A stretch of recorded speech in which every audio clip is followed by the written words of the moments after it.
Seja bem-vindo à Primeira Igreja Batista do Pará. Seu vídeo já vai começar. Mas antes, não esqueça de se inscrever, dar o like e ativar as notificações. Queridos, um perigo que nós passamos, especialmente aqueles que estão habituados a estar sempre na igreja, vir aos cultos regularmente e tal, é o perigo de nós tornarmos ordinário algo extraordinário. Eu já disse algumas vezes aqui e vou repetir.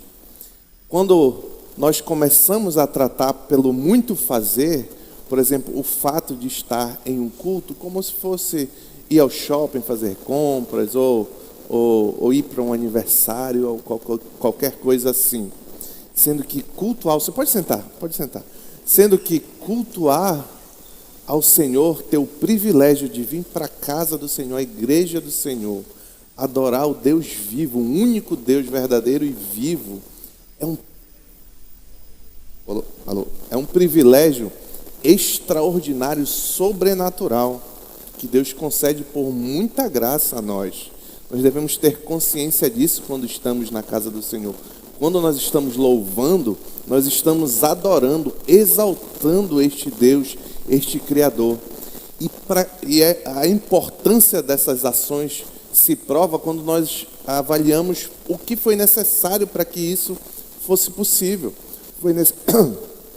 Foi necessário que Cristo morresse na cruz do Calvário, que o próprio Deus descesse do lugar extraordinário que ele estava, encarnasse como homem, passasse por uma vida difícil, sofresse condenação de morte e morte de cruz, para que eu e você estivéssemos esse privilégio de estar, por exemplo, hoje aqui. Se não fosse Jesus passar por tudo isso, nós não estaríamos aqui.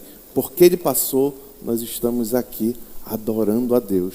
É um grande privilégio. Nunca esqueça o caráter espiritual extraordinário das coisas que você faz ao Senhor. Amém. É um grande desafio para mim também, porque eu também estou todo o tempo aqui na igreja, mas nós devemos sempre ter em mente, não, isso aqui é extraordinário, isto é sobrenatural. Cristo derramou o sangue dele na cruz do Calvário para que tudo isso fosse possível. Queridos, eu tenho um aviso. Nós iniciamos hoje, salvo melhor juízo, salvo engano, nós iniciamos hoje o prazo de 180 dias, aprovado em assembleia aqui da igreja, para finalizar o recadastramento. É o prazo final.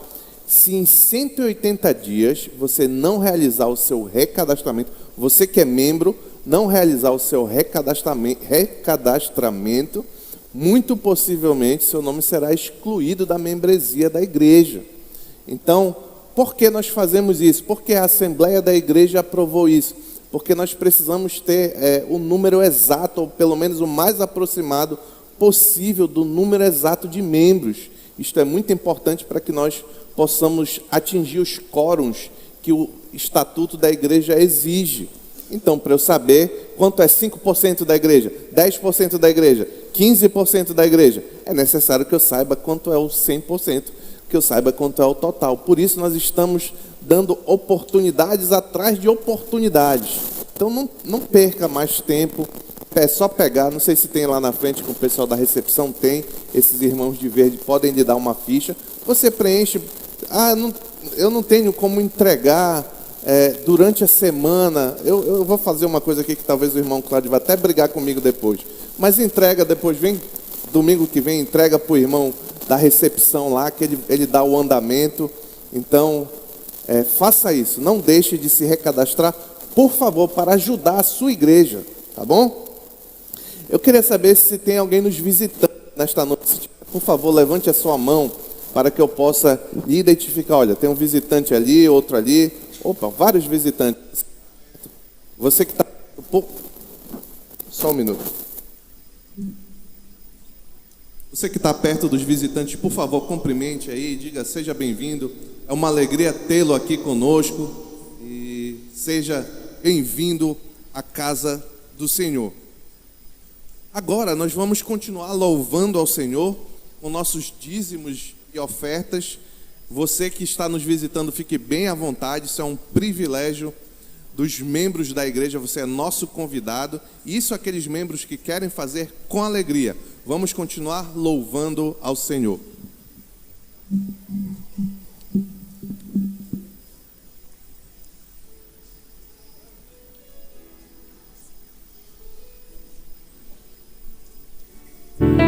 Graças dou por minha vida, que Jesus já transformou, e também por meu futuro e por tudo que passou, pelas bênçãos derramadas, pelo amor, pela aflição, pelas faltas perdoadas, grato sou de coração.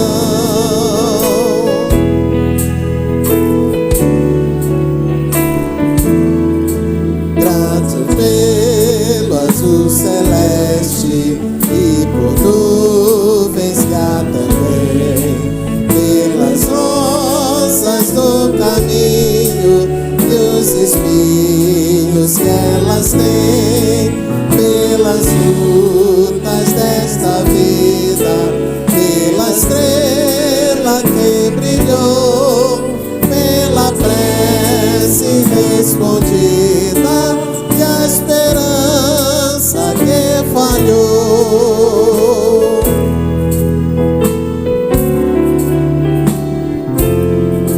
Graças dou a Jesus Cristo, que morreu em meu lugar, pela paz que é sem medida, que me ajuda a caminhar.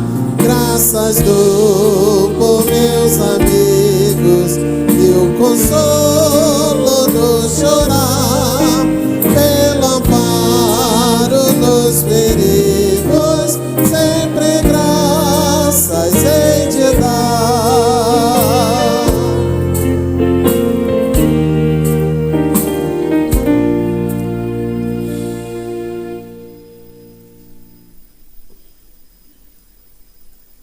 Alguém entre nós está comemorando aniversário de nascimento ou casamento de hoje até o próximo sábado? Eu queria chamar o corpo diaconal que estivesse aqui à frente, por favor. De hoje até o próximo sábado. Se é seu caso, levante a mão se você está aniversariando nesse período. Tem alguém? Olha, irmã aqui, mais alguém? Se você está... Opa, lá em cima. Se você está aniversariando nesse período, venha aqui, esteja com os nossos diáconos. Lá em cima, o nosso diácono Lauro Queiroz pode lhe receber ali, que nós vamos orar e se alegrar pela vida de vocês. Eu queria chamar aqui na frente também a irmã Helena Pereira, uma irmã muito conhecida, uma serva do Senhor, uma bênção na nossa juventude. Eu chamo ela de tia Helena. A tia Helena é uma irmã muito abençoada nossa, muito querida, e ela está um pouquinho triste porque ela vai para os Estados Unidos acompanhar a mãe e o pai que já foram. A Helena é filha do pastor Pedro, e ela vai estar com o pai a partir de agora, definitivamente. Helena, que o Senhor te leve em paz, te abra as portas que você precisa lá, e arrume uma igreja santa para você, uma comunidade de irmãos queridos. Eu tenho certeza que você será uma bênção muito grande lá, como foi aqui para nós. A nós fica saudade, mas nós vamos orar por você, para que o Senhor lhe leve em paz e lhe dê uma vida debaixo da graça e da misericórdia do Senhor. A nossa diaconisa, a irmã Yolanda Leão, irá orar por nós, por esses irmãos, e queria pedir também que orasse por graça e misericórdia por mim, que trarei a palavra logo mais. Deus querido, Deus bendito, este é o teu povo aqui reunido para te louvar e te bendizer, Senhor. Recebe, Senhor, como pleito na nossa gratidão, ó Deus, os louvores que só a ti são devidos. Queremos, ó Senhor, neste momento, colocar diante de ti as ofertas e dízimos aqui depositados, para que, ó Deus, de acordo com a administração, Senhor, da tua igreja, Senhor, que seja uma administração sábia sobre esses recursos, de forma que ele, ó Deus, se torne bênção na vida de pessoas, ó Pai, alcançando vidas, ó Deus, que ainda não te conhecem, que possam, ó Senhor, chegar até os confins da terra, Senhor, e assim nós possamos ganhar almas para ti, ó Deus. Dá sabedoria a todos que têm a responsabilidade de administrar esses recursos, Senhor. Muito obrigada, Deus, pela vida das tuas servas, dos teus servos que fazem aniversário durante esta semana, Deus. Cobre-os de bênção, Senhor. Ajuda, Senhor, para que possam continuar trilhando nos teus santos e retos caminhos, Senhor. Que possa, ó Deus, desfrutar da tua doce companhia durante mais este ano de vida que tu estás lhes concedendo, Pai. Queremos também te apresentar, Senhor, a vida da nossa querida jovem Helena, Pai. Muito obrigada, Deus, porque tivemos o privilégio de acompanhar, Senhor, o desenvolvimento da Helena aqui nesta igreja, Pai. E agora, Senhor, quando, Pai, tu mesmo determinaste este tempo para que ela possa, Senhor, sair do nosso meio aqui, Senhor. Mas que tu possas, ó Deus, estar com ela sempre, cuidando sempre da sua vida, Senhor. Que ela continue sendo essa jovem dedicada, Pai. Essa jovem, ó Deus, que entende bem, Senhor, o quanto tu és importante na sua vida, Pai. A leva, Senhor, debaixo da tua graça e da tua proteção. Sê com ela, Senhor, neste outro país, abrindo portas, Senhor, para o seu trabalho, Deus, para a sua dedicação de vida, servindo em outra igreja, Pai. Cuida, Senhor, da tua serva. Dá a ela uma viagem tranquila e abençoada, Senhor. Embora com o coração triste, ó Deus, como nós aqui como igreja também ficamos. Mas, Senhor, nós sabemos que os teus propósitos são para serem cumpridos na vida dos teus servos. E tu estás cumprindo, Senhor, os teus propósitos na vida da Helena, Pai. Senhor, ó Deus, com os seus pais, abençoa, Senhor, ali, o seu irmão, ó Deus. Cuida, Senhor, desta família querida, Pai. E muito obrigada, Senhor, porque nós tivemos o privilégio de desfrutar da doce companhia dessa família, Pai. Abençoa o teu servo, pastor André, que terá a responsabilidade de trazer a tua mensagem nesta noite.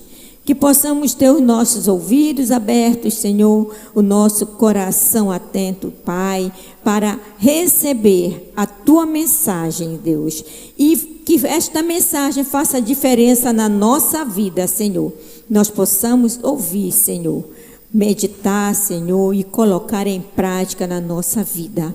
Obrigada mais uma vez por este momento aqui na tua presença.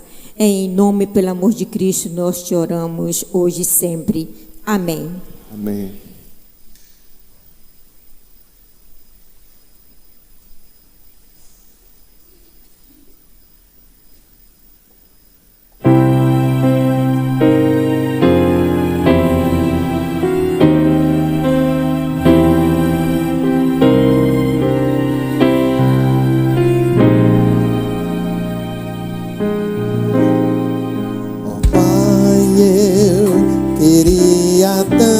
Ver o meu Senhor descer, vindo me encontrar. Eu posso até imaginar a refulgente glória do Senhor Jesus, transpondo as brancas nuvens no mais puro azul, onde nem sul nem norte existirá. E em meio a lágrimas, sorrisos de alegria e de prazer, eu que era cego agora posso ver, contemplar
na minha vida, o meu Senhor Jesus, que foi morto sim naquela cruz, voltará,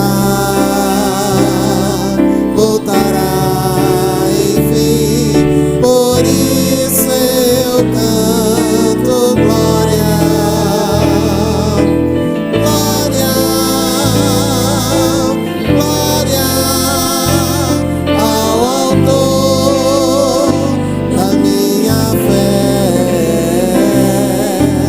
Glória, glória ao autor. Queridos, hoje vamos dar continuidade à nossa série de exposições em 1 João. Abra a palavra do Senhor, então, em 1 João, capítulo 4, verso 17 e 18, serão o que nós vamos considerar nesta noite. 1 João, capítulo 4, verso 17 e 18. Durante muito tempo, eu trabalhei, eu já falei algumas vezes, eu sempre ilustro com coisas que me aconteceram, e por isso eu já falei algumas vezes que eu trabalhei como advogado, e advogado contencioso, aquele que trabalha em disputas judiciais. E quando você trabalha neste meio, de vez em quando aparece cada caso que é de cair o cabelo. Eu vou exemplificar, vou falar alguns aqui. Eu trabalhava na área trabalhista. Uma vez, eu defendi um caso de um senhor que havia sido contratado por uma empresa e que depois de 2 anos trabalhando naquela empresa, ele ajuizou um processo contra a empresa, argumentando que adquiriu uma doença cardíaca no trabalho e por isso pediu indenização de quase R$200 mil. O surpreendente é que nesse caso o próprio autor juntou vários exames médicos para comprovar de que estava doente.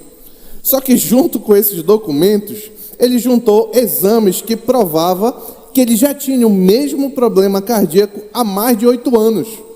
Ou seja, antes dele ter sido contratado naquela empresa. Nesse caso aqui, o advogado de lá nos ajudou bastante, né?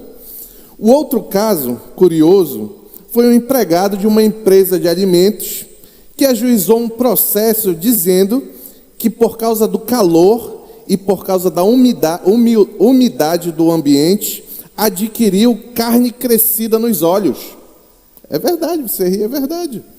Nesse caso, ele não juntou nenhum documento para nos ajudar. No entanto, em uma pesquisa no Facebook do camarada, viu-se que ele já tinha esse problema desde a adolescência. Inclusive, esta empresa deste último caso, desse rapaz do problema no olho, é uma empresa de alimentos que eu advogava e ela era uma verdadeira exceção à regra. Por quê, pastor? Porque ela sempre cumpria quase que perfeitamente todas as normas de trabalho. E justamente por isso, por se esforçar tanto em cumprir todas as normas, ela não fazia acordo. Era muito raro ela fazer acordo e quase sempre, salvo raríssima exceção, ela ganhava os processos. Podia ajuizar processo contra ela, que a gente já sabia, a gente tinha quase certeza que ela estava certa e aquele que entrou com o processo perderia. Isso porque ela sempre tinha, presta atenção aqui, esse é o ponto, porque ela sempre tinha as provas necessárias para vencer essas demandas. Com isso, mesmo tendo de lidar com juízes muitas vezes tendenciosos ou ex-empregados malandros, como esses que eu acabei de citar aqui, essa empresa sempre lutava para se manter firme e sempre tinha as provas necessárias para ser absolvida nos processos. Hoje, no texto que iremos considerar, João vai apresentar uma das principais provas necessárias para que no dia em que nós estivermos diante do juízo divino, nós possamos estar tranquilos e em paz, na certeza de que estamos no caminho certo. Amém? Vamos, enfim, ler a palavra do Senhor que está lá em 1 João, capítulo 4, verso 17 e 18. Dessa forma, o amor está aperfeiçoado entre nós, para que no dia do juízo tenhamos confiança, porque neste mundo somos como Ele, Jesus. No amor não há medo, ao contrário, o perfeito amor expulsa o medo, porque o medo supõe castigo. Aquele que tem medo não está aperfeiçoado no amor. Oremos. Pai, obrigado pela Tua palavra, Senhor. Traz aos nossos corações ensinamentos, vindo da Tua parte pelo poder do Teu Santo Espírito, Pai. É o que te pedimos em nome de Jesus. Amém.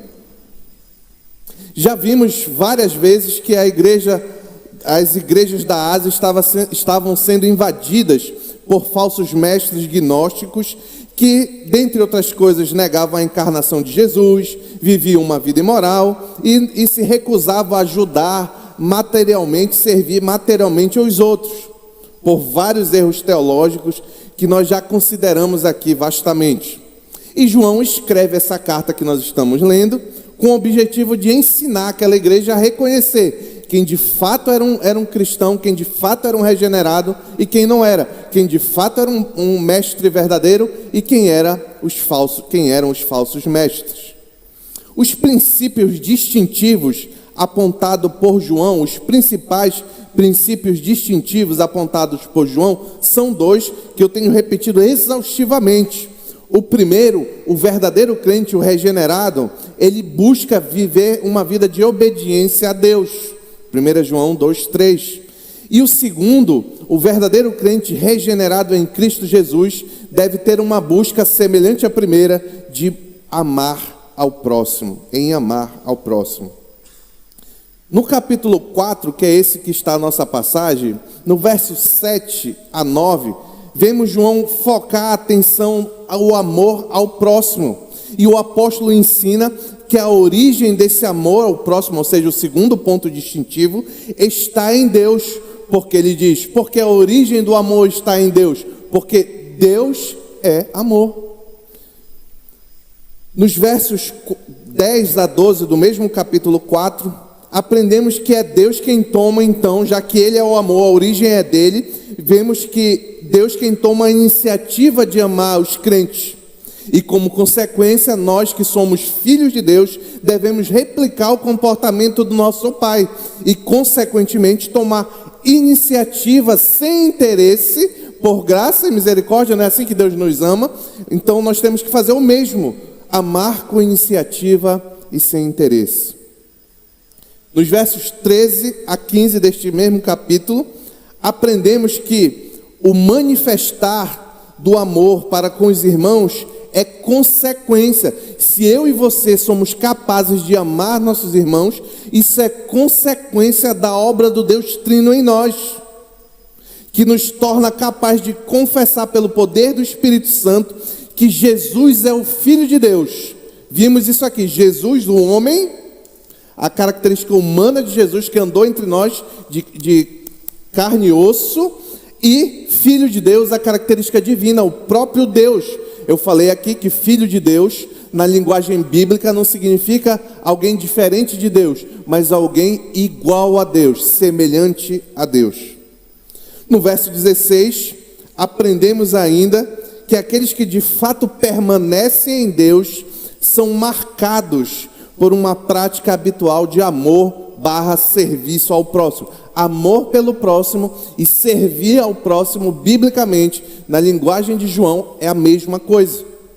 Então, como reconhecer os verdadeiros cristãos? João diz, não eu, que eles são reconhecidos por permanecerem em Deus e, consequentemente, manifestarem a prática do amor, serviço ao próximo. Hoje, vamos ver como esta marca amorosa a que João se refere é fonte de grande confiança e encorajamento para quando estivermos diante do juízo divino. O primeiro ponto eu chamei de amor perfeito. Vamos considerar só a primeira parte do verso 17. Diz assim: dessa forma o amor está aperfeiçoado entre nós. Eu leio na NVI. Ao lermos este verso, a primeira coisa que devemos esclarecer é ao que o apóstolo se refere quando ele usa a expressão dessa forma, ou nisto é, para quem tem a revista e atualizada. A resposta para essa pergunta está na última parte do verso 16. Vamos ler o verso 16 novamente. Está lá. Diz assim, 1 João 4,16. Assim conhecemos o amor que Deus tem por nós e confiamos nesse amor. Deus é amor. Aí está aqui, a última parte é essa resposta. Todo aquele que permanece no amor, permanece em Deus e Deus nele.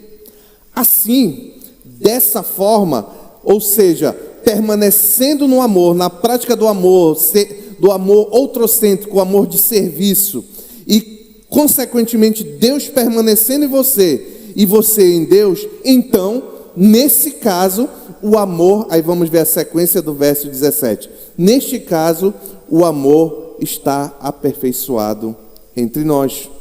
É na relação mútua de permanência de amor, Deus te ama, você ama o próximo e ama a Deus. Nesse caso, então o amor está aperfeiçoado em você. É isso que João está dizendo. Observe que aqui o amor que João se refere especificamente que está aperfeiçoado entre nós, não é o amor de Deus para nós, nem mesmo o amor para com os nossos irmãos. Aqui, esse amor que João está falando agora, é o nosso amor para com Deus. O nosso amor, eu vou explicar que é muito amor, pode confundir a nossa cabeça, tá bom? O nosso amor para com Deus está aperfeiçoado, ou seja, está completo, quando Deus nos ama, nós amamos nossos irmãos, e por isso o nosso amor para com Deus é aperfeiçoado. Isso está claro quando você lê o verso 19, a que amor João está falando. Avança aí um pouquinho para o verso 19, só o início, diz assim: nós amamos a Ele porque Ele nos amou primeiro, tá certo? Logo, o que João está dizendo é que o amor do cristão para com Deus é aperfeiçoado, amadurecido, completado, perfeito, quando nós permanecemos no amor ao próximo e amor para com Deus, e o amor de Deus permanece em nós. Aqui algumas lições para mim e para você. Primeiro, um dos principais distintivos de um verdadeiro cristão é o amor e o serviço para com Deus. O verdadeiro cristão, em quem o amor foi aperfeiçoado, ele ama a Deus. A gente fala de muitas outras características, santidade, obediência, etc. E é tudo verdade. No entanto, esta aqui também é uma marca distintiva. Aquele que é um verdadeiro crente ama a Deus. Como ele demonstra? Como podemos saber que esse amor é verdadeiro? É fácil. Ele ama a casa do Senhor. Ele ama servir na casa do Senhor. Ele ama evangelizar, falar do Senhor. Ele ama a comunhão com os filhos do Senhor, seus irmãos. Ele se alegra de estar na igreja. Se você não se alegra de estar na igreja, não gosta de servir na igreja, se você não gosta de falar do Senhor, não se alegra com seus irmãos, como é possível enxergar que você ama a Deus? Nós vamos considerar na sequência que ele diz: como você pode amar a Deus que não vê, se você não ama ao seu irmão a quem você vê? Essa é a lógica joanina. O João está ensinando isso. Olha, você quer saber se esses homens são de verdade, esses homens são cristãos de verdade? Verifica se eles amam a Deus, se o amor de Deus está aperfeiçoado neles, se eles amam a igreja, se eles têm zelo para a igreja, se eles sentem saudade da igreja. E eu não estou falando o prédio, é claro que o prédio está incluso nisso tudo. Eu não sou aqueles que acham que a instituição tem valor, a igreja não tem valor, a igreja local tem muito valor. Mas o mais importante são os irmãos que formam a igreja local aqui, por exemplo. Se você não tem apreço por essas coisas, tem gente que não tem. Está aqui sempre, mas parece que não tem. Adora criticar, adora falar mal da igreja, adora reclamar, não gosta de ter comunhão com nenhum irmão. É possível você ter comunhão com alguém e não gostar da família da pessoa? Imagina que você conhece uma pessoa, aí cria aquela amizade, aí você diz, eu amo essa pessoa, mas a família dele eu odeio, não quero ter comunhão. Não faz sentido. É a mesma coisa.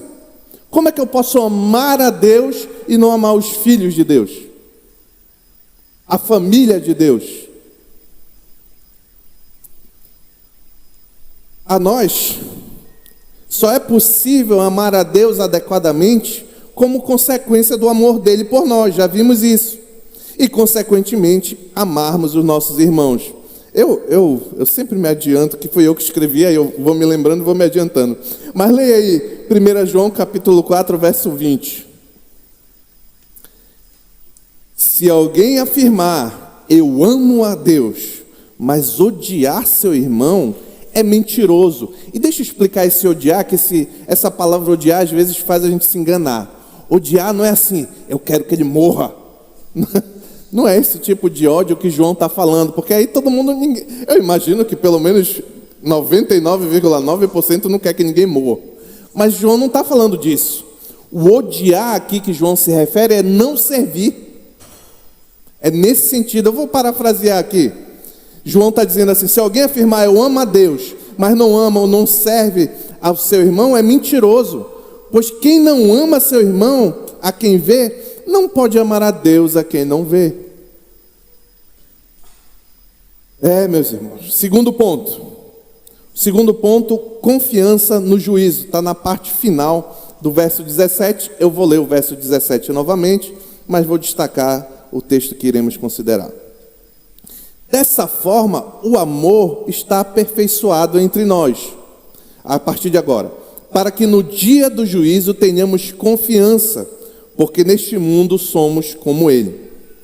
Como consequência lógica de amarmos a Deus perfeitamente, no futuro teremos confiança diante do juízo de Deus. João não se refere aqui a um julgamento de tribunais humanos, o que era comum os cristãos passarem naquele contexto, mas João se refere ao julgamento divino final sobre toda a humanidade.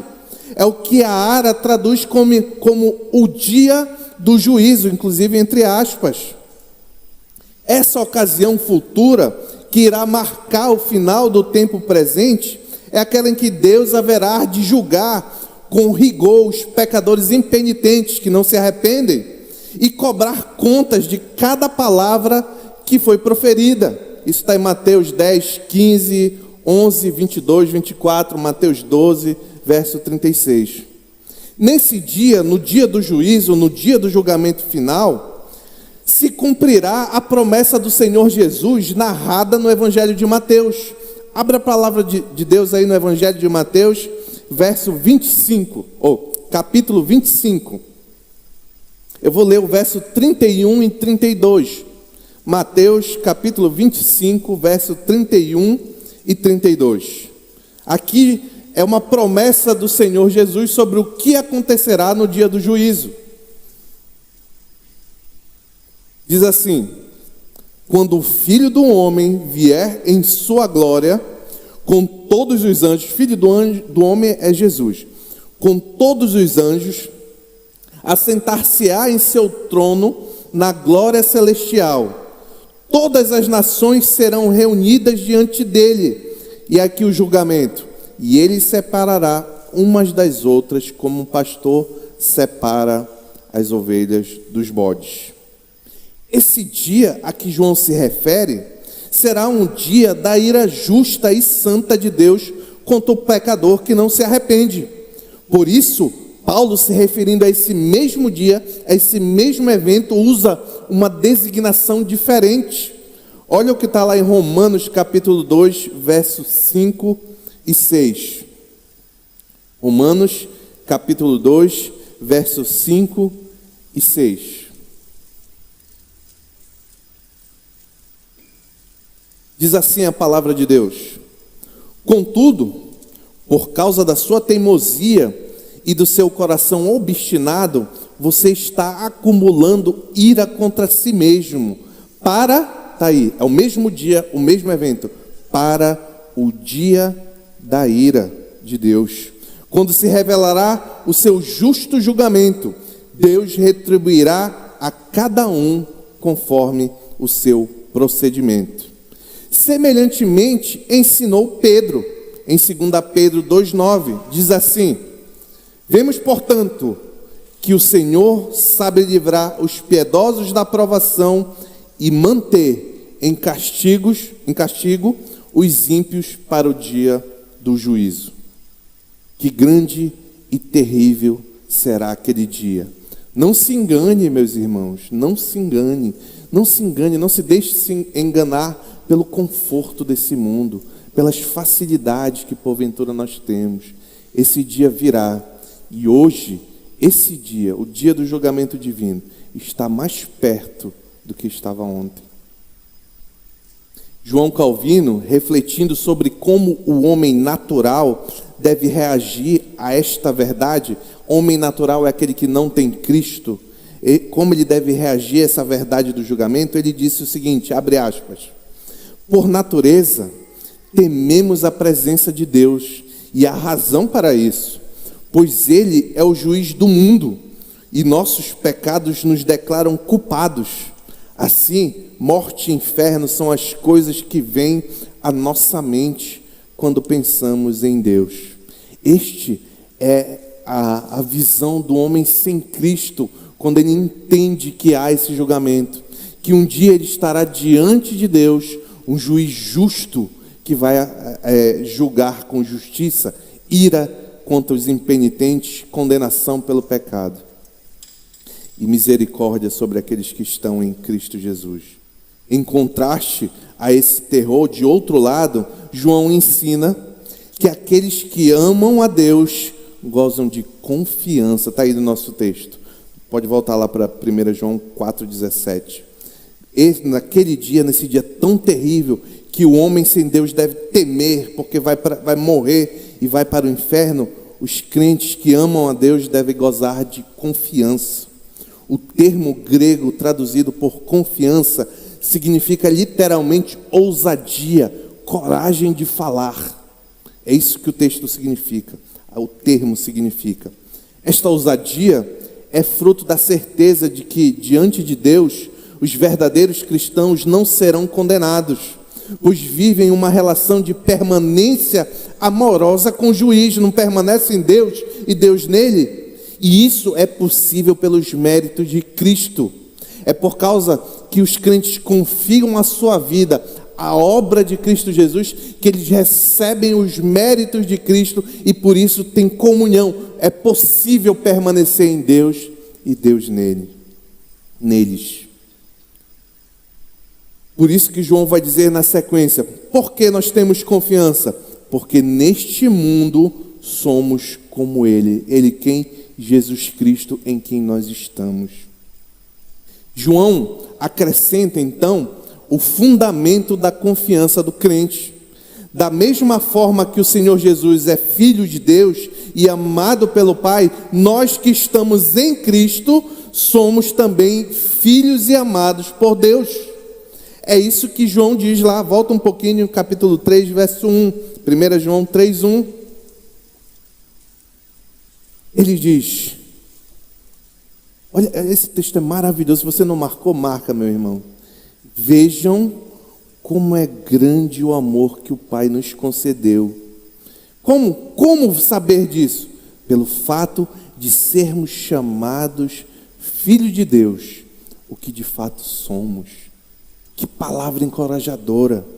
A ideia da confiança aqui, meu querido, é como um filho que ama seu pai e é amado também pelo seu pai. Qual é o filho que ama o pai e o pai ama o filho, que ele sente medo na presença do pai? Não, pelo contrário. O filho que ama seu pai e é amado pelo seu pai sente confiança na presença dele.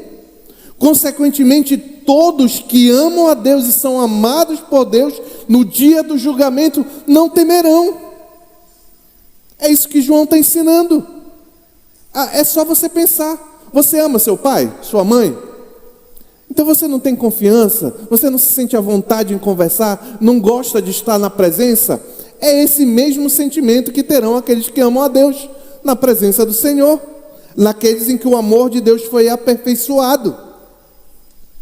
E aqui há umas lições para nós. É interessante que nessa carta o apóstolo João mencionou em 2 ocasiões a possibilidade do cristão ter confiança diante do julgamento divino. Uma é essa que eu acabei de considerar, e quando aquele que ama a Deus é amado por Deus, isso fica claro porque ele ama o irmão dele. Nesse caso ele vai ter confiança diante de Deus. Esse é um caso. O segundo caso está lá no verso 28 do capítulo 2. Volta lá. Vamos ler 28 e 29 do capítulo 2. Olha o que diz 1 João 28 e 29. Filhinhos, agora permaneçam. E um parênteses. João não está falando de amor aqui, tá? Não é amor. Amor ele está falando no nosso texto. Aqui João está falando de outra coisa, a gente vai ver. Ele diz, filhinhos, agora permaneçam nele, para que quando ele se manifestar, ou seja, no dia do juízo, tenhamos confiança e não sejamos envergonhados diante dele, Jesus, na sua vinda. Aí no verso 29 está dizendo o que é esse permanecer. Se vocês sabem que ele é justo, saibam também que todo aquele que pratica a justiça é nascido dele. Qual é a condição aqui para ter confiança? No nosso texto é o amor. Aqui é obediência, santidade, justiça. Lembra os dois distintivos que eu falei lá no início? Pois é, aqueles 2 distintivos serão aqueles que são aqueles que são capazes de nos dar confiança diante do julgamento divino. Em suma, 2 características atestam, comprovam que uma pessoa foi salva em Cristo Jesus verdadeiramente.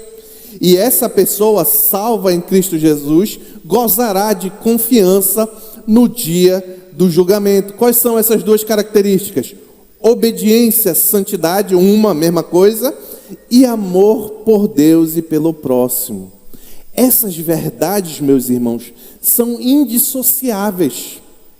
Isso é muito lógico. Quer ver? É impossível você ser obediente e não amar o próximo. É impossível. Para você ser obediente a Deus, você tem que amar o próximo. Isso é muito claro. Os irmãos conhecem muito bem o texto de Mateus capítulo 22, versos 36 a 40. Jesus foi questionado, mestre, qual é o maior mandamento da lei? Ou seja, qual é a maior obediência, em outras palavras, que eu tenho que obedecer? Ele diz, respondeu Jesus, ame o Senhor, o seu Deus, de todo o seu coração, de toda a sua alma e de todo o seu entendimento. Este é o primeiro mandamento. A primeira coisa que revela se nós somos obedientes ou não é esse aqui. Segundo, semelhante a ele, ame o seu próximo como a si mesmo. Pois destes 2 mandamentos, pois obedecer esses 2 mandamentos, depende toda a lei e os profetas. Então é impossível separar essas 2 coisas. Se você quer viver uma vida de santidade, viver uma vida de obediência ao Senhor, não é só cumprir as regras morais que você escolhe. Tem que cumprir essa aqui também. Amar a Deus e amar ao próximo. Sem isso é impossível obedecer. Sem isso é impossível ter uma vida santa de fato.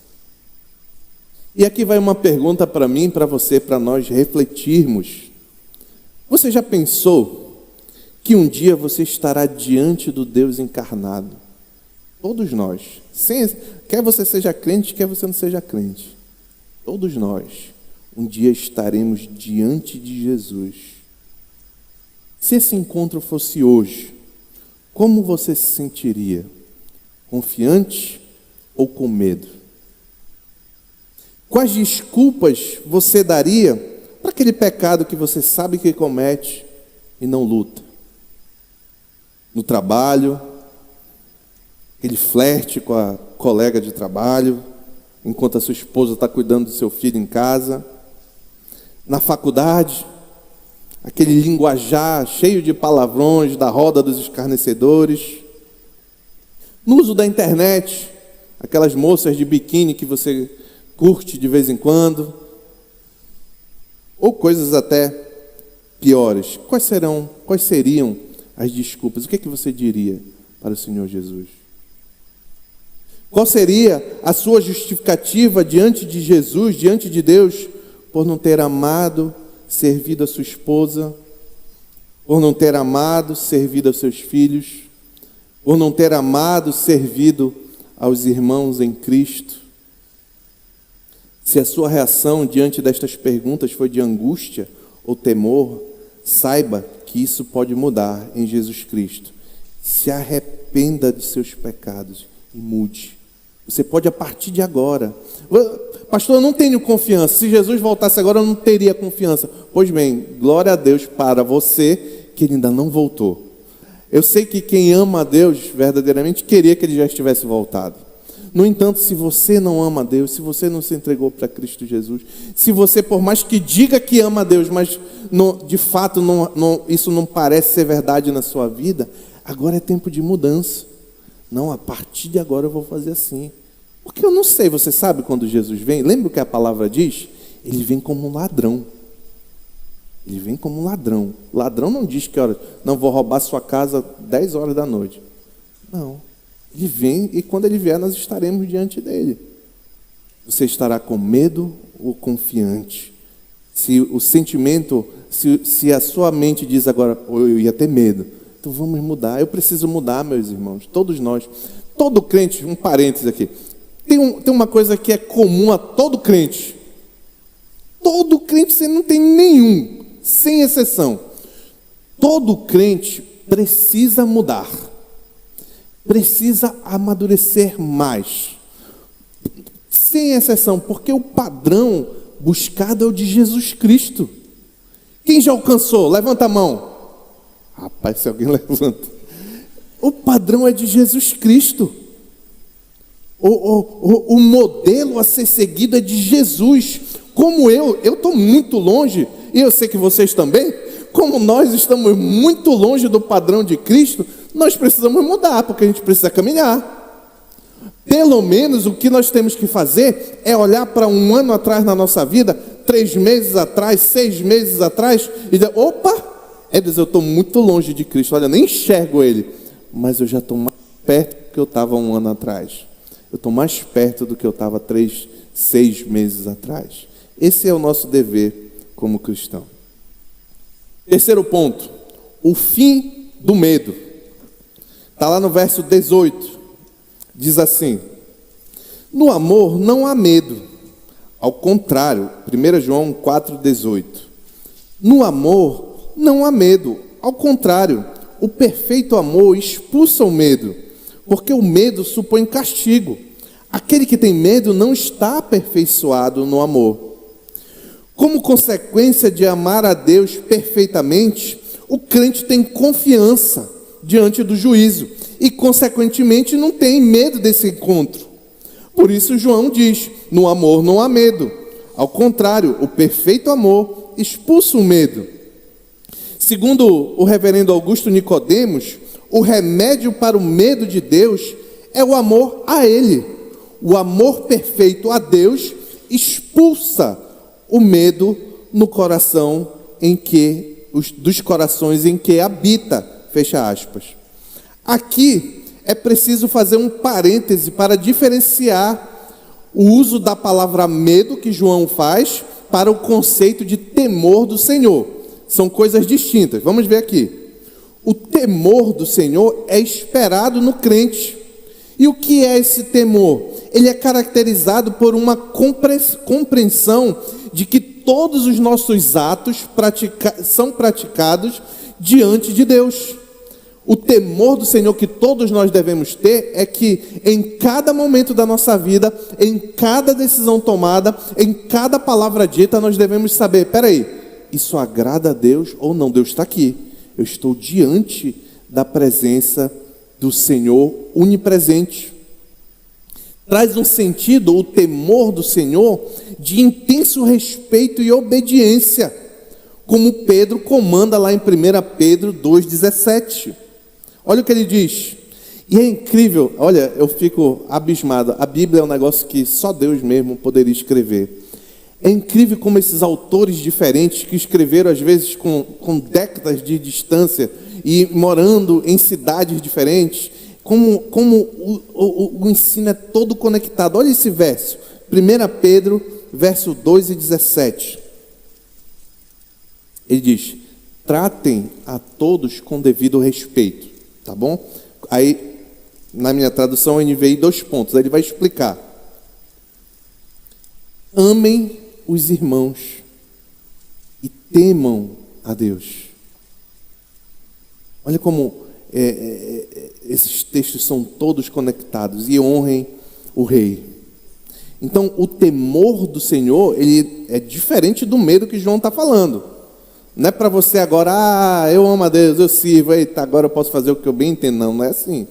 Tá certo? O medo a que João se refere é diferente. Esse medo significa pavor, assombro diante do julgamento, que provém de uma consciência culpada de quem não encontrou perdão e reconciliação com Deus por meio de Jesus Cristo. É o medo daquele que sabe que no dia do julgamento, pelos seus próprios pecados, será condenado. E na última parte do verso, João apresenta a causa do porquê aquele que de fato ama a Deus não teme o julgamento. Ele diz: porque o medo supõe castigo, condenação, e aquele que tem medo não está aperfeiçoado. Porque o que está aperfeiçoado não tem medo, mas tem confiança. Quem vive atormentado diante da perspectiva de ser julgado e condenado por Deus, demonstra que de fato não ama a Deus. Quem não crê no Evangelho, que não é regenerado. Eu já disse, eu vou repetir, quem é o filho que tem medo do pai? Eu estou falando de pai normal, tá? Aquele pai agressor, que espanca o filho, esse aí o filho tem medo dele mesmo. Estou falando de pai normal que ama seu filho. Quem é o filho que tem medo do pai? Pavor do pai, assombro do pai, não pode chegar perto do pai. Esse é o filho que não é amado pelo pai e não ama o pai. Um parênteses aqui para ninguém dizer que eu disse que palmada pode dar, viu? Não é pecado, deve dar quando a criança está pronta. Eu estou falando de agressão, que é bem diferente. Fecha parênteses. Então, o filho que ama o pai, ele se sente, ele não tem medo do pai. É isso que João está ensinando. E aqui vai uma aplicação para mim e para você. Tudo que eu escrevo você, mas me inclui no meio aí, meu irmão. Você ama a Deus? Tem apreço pela comunhão com seu irmão? Serve na igreja? Luta contra o pecado para agradar a Deus que você ama? Então não temas no dia do juízo, mas almeje, deseje a volta do Senhor Jesus. Porque para esses que amam a Deus, querem obedecer, lutam contra o pecado, amam o próximo, Paulo diz lá em Romanos 8:1, agora já não há condenação para os que estão em Cristo Jesus. Portanto, concluindo, quem ama a Deus, o julgamento final não assusta, pois estes sabem que no dia do encontro divinal ouvirão as seguintes palavras dos lábios do Senhor Jesus. Mateus 25:34. Venham, benditos de meu Pai, recebam como herança o reino que lhes foi preparado desde a criação do mundo. E neste reino, todos os problemas, dores, sofrimentos, perdas, lágrimas, culpas já não existirão mais. Pois como João escreveu em Apocalipse 21:4, neste reino, Ele, Deus, enxugará dos seus olhos toda lágrima. Não haverá mais morte, nem tristeza, nem choro, nem dor, pois a antiga ordem já passou. Você crê nisso, meu irmão? Você crê em Cristo Jesus? E ama a Deus no seu coração, ama o Senhor, quer ter uma vida santa, agradar ao Senhor. Se você vive isso, então não tema o julgamento do Senhor. Naquele dia, toda lágrima será enxugada dos olhos. Não haverá mais morte, nem tristeza, nem choro, nem dor, pois a antiga ordem, a ordem caída do pecado, já passou. Se você tem essa esperança em Cristo Jesus, a você resta confiar e aguardar, e mais, almejar aquele dia. Agora, se você não ama, não entregou a sua vida a Jesus Cristo, não ama a Deus, não ama as coisas do Senhor, não ama os seus irmãos, não busca obedecer, não luta contra o pecado, é possível que você passe por maus bocados. É possível não, você passará por maus bocados no dia do julgamento do Senhor. Que o Senhor derrame graça e misericórdia sobre nós, apesar de nós, em nome de Jesus. Amém.